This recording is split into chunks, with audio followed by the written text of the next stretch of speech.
Mbote na bino banso lelo to kopesa bino linaka itali bongo mongongo ya bayi Afrika to ya bayi Congo pe ekolo Congo démocratique na maponami ma Amerika bozali kolanda lolaka l'Amerika awa edi sango uto studio 53 to zomi na misato mikolo mitikali atapo so mokote po na maponami ma sengeli kosalama awa na ekolo Amerika kasi na bisika mingi bato baike basi bandaki kopona bazali kopona na ndenge mingi na nzela ya poste to pe na ma bureau bazali kokende kuna bana ba Amerika baye bazali libanda ya mboka pe bazali kopona yambo na tango awa na Amerika babenga yango early vote na français babenga yango vote anticipé nzokande bobeti ntangwa to pe campagne électorale ezali kokende na suka pe ba sondage ndenge na ndenge ezali kokoba kobimisamaka atako ba weleli to pe ba candidat bazali ebele pona ebonga ya mokonzi ya mboka kaka ya mangomba mibale ya minene ya ngambo ya ba démocrate to pe ya ngambo ya ba républicain de bazali penza komonana pe bazali kopisa elikia ite bakoponama mokonzi ya kala pe républicain Donald Trump to na oyo akoki kozala vice-président na ye sénateur J.D. Vance oyo azali bongo ya eta ya Ohio na ngambo moko pe na ngambo mosusu azali bongo na vice-présidente oyo azali na esika démocrate Kamala Harris na moyangeli ya eta ya Minnesota Tim Walz azali gouverneur kaka ngambo mibale eye ezalaka na maponami penza pona nini ezalaka kaka bongo mangomba mibale nde ezalaka na maponami eyano na makambo manso na linaka na biso lia lelo toko banda linaka na biso na koyamba Julie Sefu ezali rédactrice en chef ya etandoeke B1 ezalaka na ekolo Congo démocratique na Kinshasa epesaka sango tolanda kango ata awa azali awa na Washington DC engumba mokonzi ya ekolo Amerika pona kozwa sango pe kopesa yango na mboka pe na mokili Mbote Julie Sefo. Mbote ndeko edi isango. Ozandenge nini? Malamu. Oyewa po ozwa sango po pesa yango na mboka ozo sala mosala ya journalisme ozo bimali banda ozo tambola motuna lipusi ezali ezoleka ndenge nini kotala maponami awa na ekolo Amerika. Ezoleka bien en tant que journaliste toza ko accéder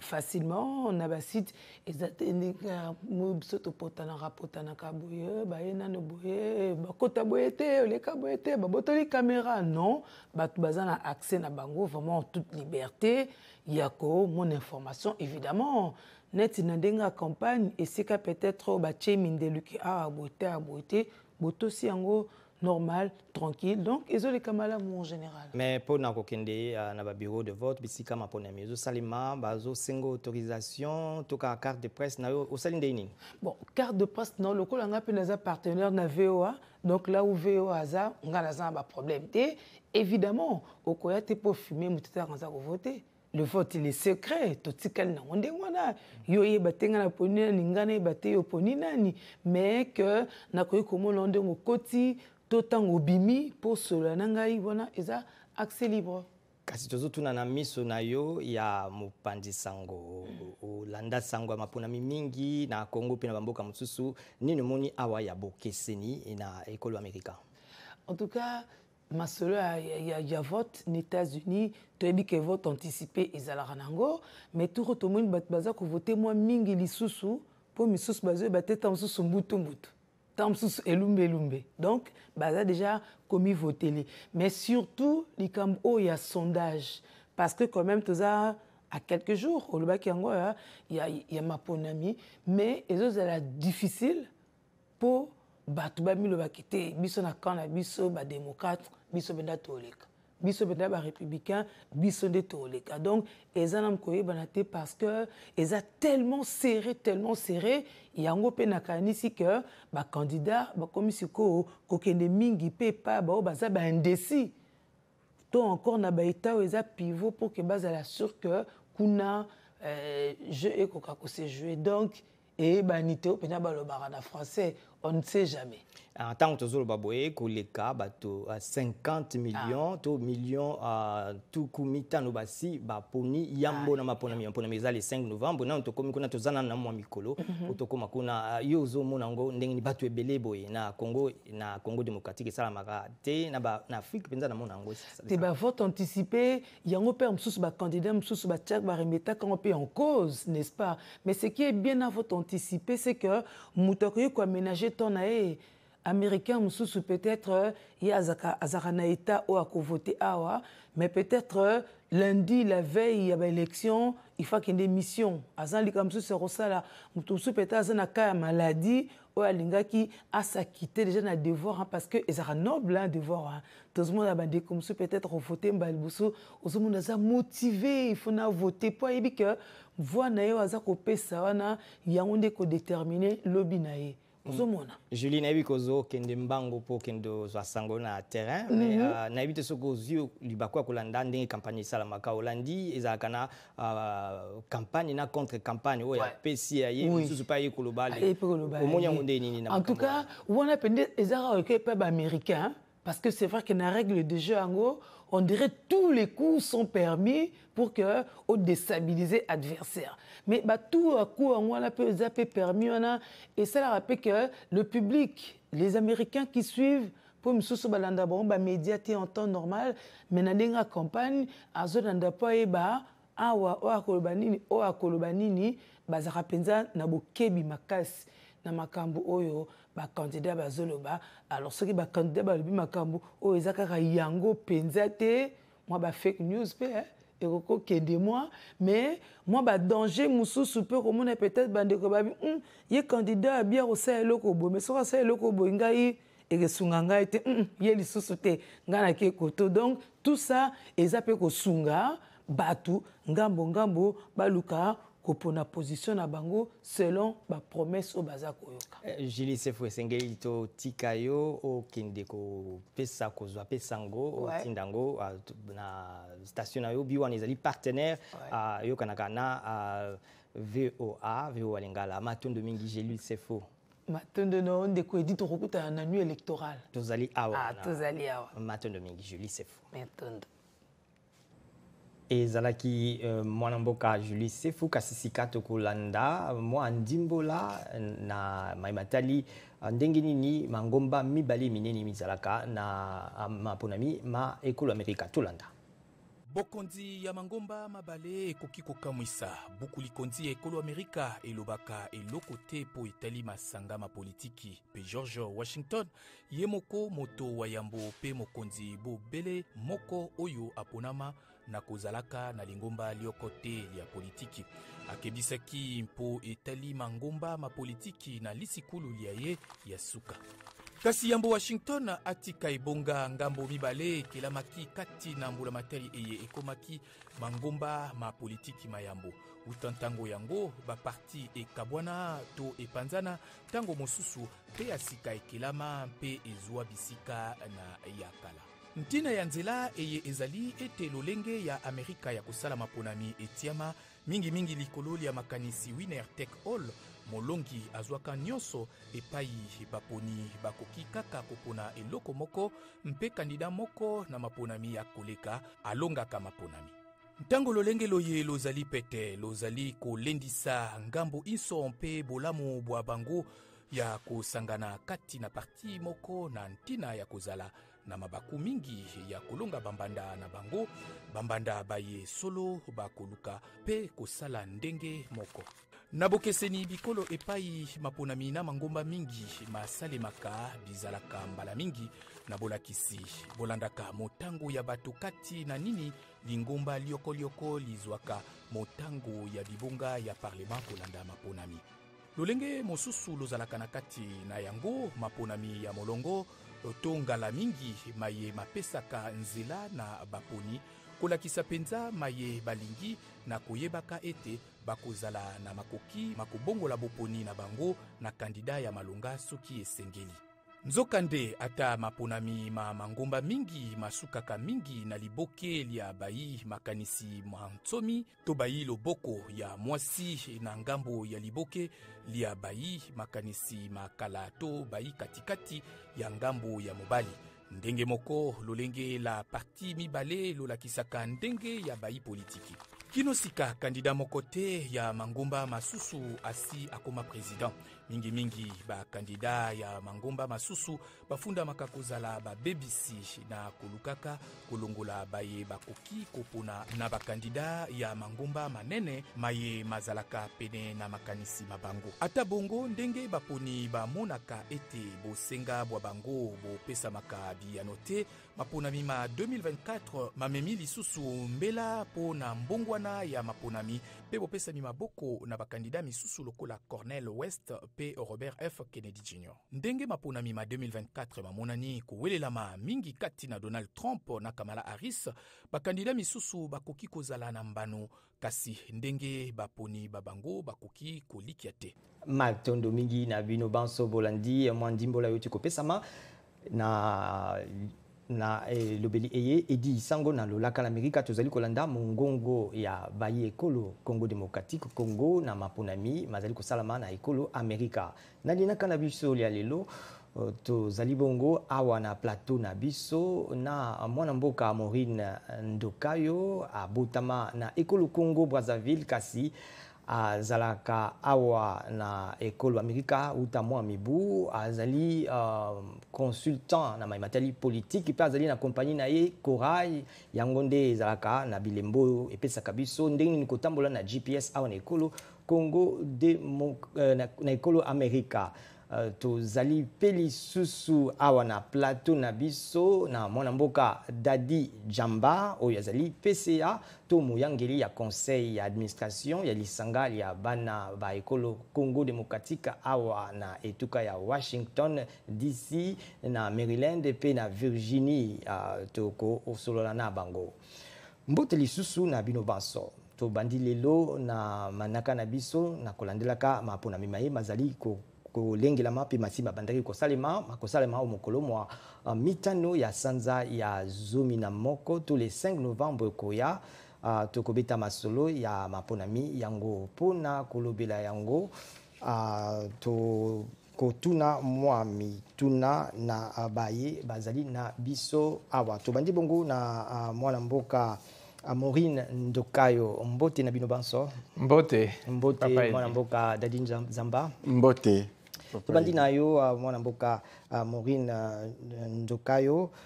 olandi ndimbola euti kopesa masika ndenge nini maponami awa na ekolo Amerika masala makakasi na mangomba mibale minene bipartisme ndenge balobaka na yango yo monaka ngo ndenge nini kaka mingi ba parti mosusu ezali mais bamona na katika kaka mibale banda lisolo Amerika banda à part Washington ndenge nini namoni ezali eloko moko ya malamu po ezo déjà ko diminuer nombre ya ba candidats ezo pesa pe peuple vision moko global ya ndenge communauté ezali ko kambama donc pona ngai bipartisan eza likambo moko ya bien déjà pour la société après c'est vrai que ba parti qui est pesali ba parti indépendant ba parti libertarien pesali mais vraiment ba courant mi balé wana ou ba bengi bipartisan pour nga ezali kamoko ya bien puisque ils ont pesa vitalité mingi na démocratie pe moyen ya ko éviter ko bullying ici ba électeur ba voter bongo Dadi Nzamba beaucoup likonzi Amerika ichande lote kilobate sengilika parti za la mibale to mangomba politique za mibale kasi mona likambango ndenge nini ekomi neti mubeko pesa la makandengo wana bon o ezali ko mema bandeko na bipartisme ezali eloko moko ya malamu pona pe lisusu kosukisa mobulu kondongwana ya bato ebele omoni na bamboka na biso mingi ezalaka bokokende nanu na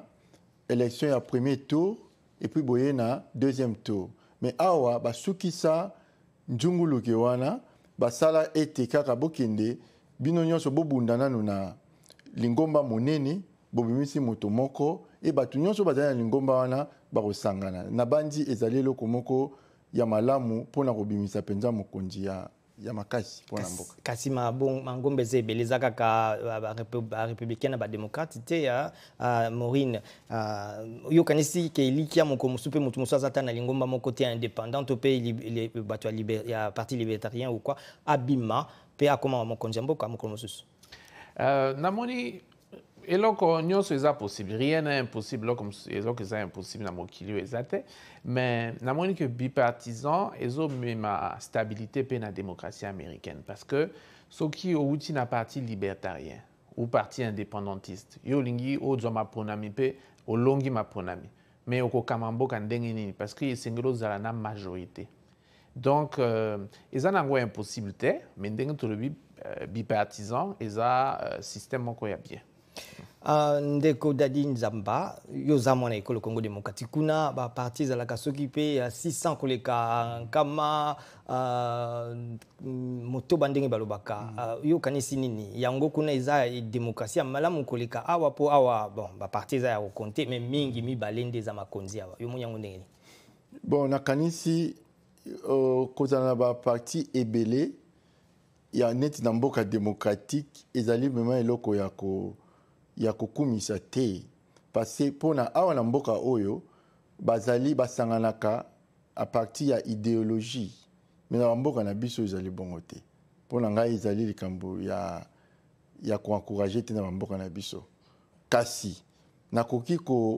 koloba ete ba parti wana baza soki 600 bakoki moko na moko kosangana na ba idéologie basali ba primaire pe babimisi lingomba moko na bandi mingi pe bazokende na banzela wana mais ezalaka mingi soki moto moko aza na pouvoir nde asangisi bato liboke soki alongwe liboke wana pe panzani donc tozana na nzela molai ya kokende mpona tokoma wana bozali kolanda mongongo ya bai Afrika to pe ya bai Congo pe ekolo Congo démocratique na maponami ma ekolo Amerika na 2024 bana ba Amerika basi babandaki kopona uta mwa ntango yambo na maponami masengeli kosalima mokolo mwa mitano basusu bazali kotinda yango na nzela ya poste basusu pe bazali kokende na bisika ya vote to kotala même bao bazali kokende bazali libanda ya mboka pe bazali kopona tokolanda bongo reportage moko eye mopesi sango na biso André Ndambi asalaki na Kinshasa na moko ya bai Amerika abotama na ekolo Congo démocratique pe akoma moi Amerika azali komilengile kopona Jacques Miango tolanda reportage ya André Ndambi uta Kinshasa. Bai ekolo Amerika bazali kopona uto mwa mikolo bazali kosalela lolenge mingi mpona kopona atako bazali libanda ya mboka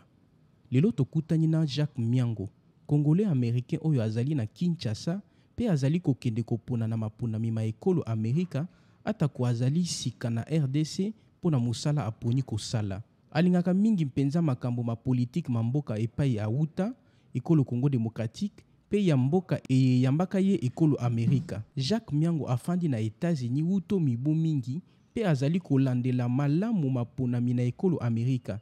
atako asali na ye nouveauté te akani kosala yango kala mingi te maponami oyo ezali kosalama na Amerika nano topesi oyo ya biso voix te esika oyo ifo kende mais toza deja kolendisa baoyo bazali kuna na mboka bakoka kosala pe baoyo toza na bango awa bakoka mpe kokende mpona maponami mpona bana mboka ya Amerika mingi baye bavandi libanda ya mboka lolenge se moko ya kopona ezali kokende na bambasade ya ekolo Amerika bisika bavandi mpona kopona bayike mpe baponi na nzela ya mikanda ya poste maponami oyo ezali kosalama na Amerika baoyo baza na libanda bazali na instruction kaka moko ya kokende na ambassade ya Amerika mpona bakoka kopona moto oyo bango bakanisi akokamba mboka Amerika malamu pe baoyo bazali na États-Unis certainement basi basali choix na bango puisque biso comme population ya moke na kati ya mboka monene mais na bana oyo ya biso babotami je pense que tokomi kokoma voir na oyo etali ya Amérique biso na baoyo tobengaka baespagnol balatino. Kolanda Jacques Miango, démocratie na États-Unis ezali na mwa botau soki totaleli mibu na yango pe mingi soki tokokanisi yango na ya ekolo Congo démocratique toyoka ye lisusu. Soki tolobi tokende na comparaison entre démocratie oyo ezali kosalama na Amérique na oyo ezali kosalama na Congo, je dirais na koloba ete na Congo tozali na avance monene ya démocratie, puisque Amérique oyo toza kobenga lelo mboka ya démocratie, existence nango yali plus de 200 ans. Par contre biso Congo, l'existence ya Congo eza soki 64 ans ya existence, mais na 64 ans tozali komeka kokokisama na mboka oyo efandi déjà na démocratie pendant plus de 200 ans. Donc je dirais na koloba ete soki ba handicap ya mokete ya ba politique na biso po baza kolinga mingi kokopie na libanda na koloba ete démocratie na kati ya Congo ezali na nzela ya malamu. Tomonaki alternance esalamaki et puis tokomona lisusu ba alternance oyo peut-être ekosenga ba ajustement to meka kotala vraiment mitindo ya mboka oyo toza na yango ezali kopesa biso tolobaka tozali na démocratie ou bien toza na démocratie te. Mais en général na bosangani nyonso je crois que démocratie na mboka ya Congo eza na avance par rapport à démocratie ya mboka ya Amérique.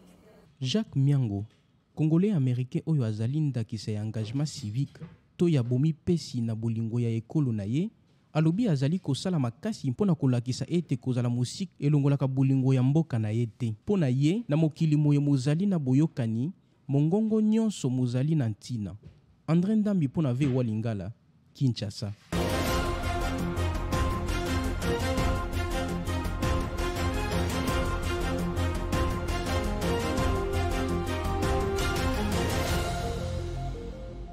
tozali kolanda mongongo ya bayi Afrika mingi ya bayi Congo pe ekolo Congo démocratique na maponami ma ekolo Amerika na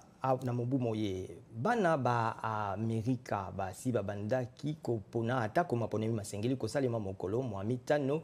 mwa sanza ya zomi na moko to le 5 novembre kasi bazali kopona na nzela mingi na mokolo tozali kopesa bino sango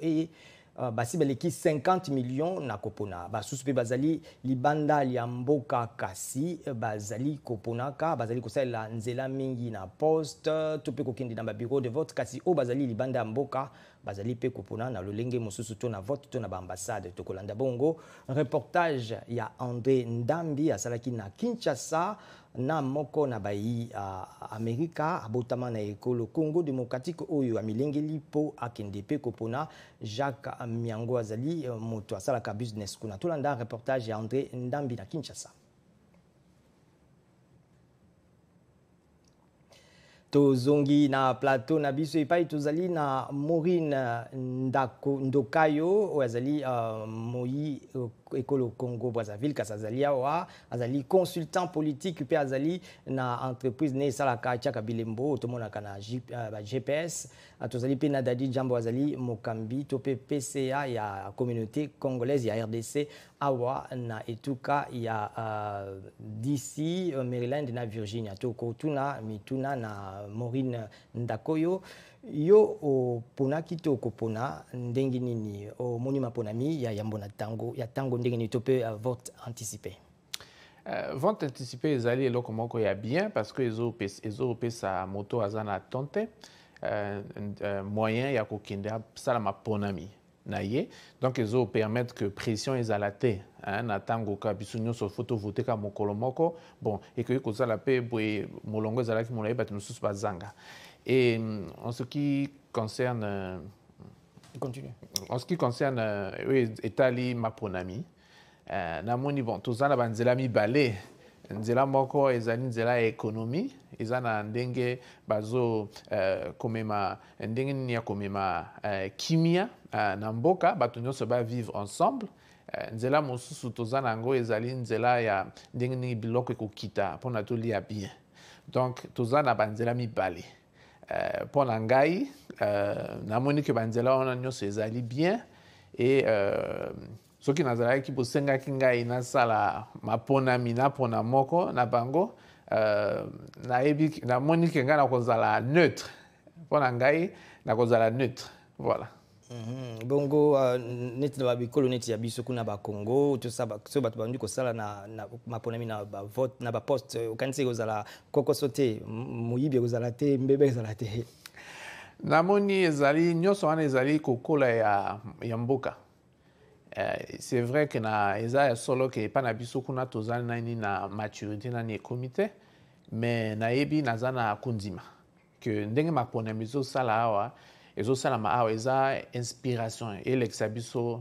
bato toza na bakongo kuna nzela ndenge nini tokoki kokamba mboka mpe tosala maponami na ndenge ezala ndenge moko ya bien bato bazala apaisé et puis basala mpona mboka. Dadi Jamba yo soponi to pona ndeni bon mutune ezali pona yo ya mboto lobana ke tango sumbalelekaki ya mapunami ya mboto tango to pe poste se bimisaki mwa matata même baloto ki bazutumba na ba poste mwa bisika nyonso te bisika moke kasi mbalelekaki mokonzi akala bimisaki matata alingai koboya yango yo munyango ndenge nini ko bana na mapunami ngai na ponite mais na kosala maponami na mukolo ya mitano oyo ezali koya lokola bato nyonso mpe yango nde communiqué tozopesa mpona bandeko na biso nyonso oyo bakoki kopona ya solo na mbala ya nsima matata ebimaki mpe tomonaki ke ndeko na biso oyo mokonzi oyo alingi lisusu akama mboka oyo eyambi biso awa alibimisaki kamwa mobulu ezali kosala pe kobanga mingi pona na soko tali na histoire ya mboka oyo tokokisi au moins un siècle banda moto mukonzi moko soki alongwe e apoli na élection aya susu kozonga soki pe azongi mingi bapolaka yango tozali eza moyo te tosenga mais ezali pe mwa kobanga soki eloko wani salami susu pona mokonzi oyo na oyo tomonaki oyo elekaki na suna mutuna tunaki pona tango penza moke 30 secondes yo moni ndeni po basala lokola na bamboka na biso Congo na Congo démocratique ba makana ko chapo kusala neti mapunami ya poste bat basala pe musika bat musu bazaka malade na hôpital na bakosa ndeni na mokuse penza. Bon, eloko bako kosala toyebi kezali mwa mobulu na bamboka na biso ko kotisa mobulu pona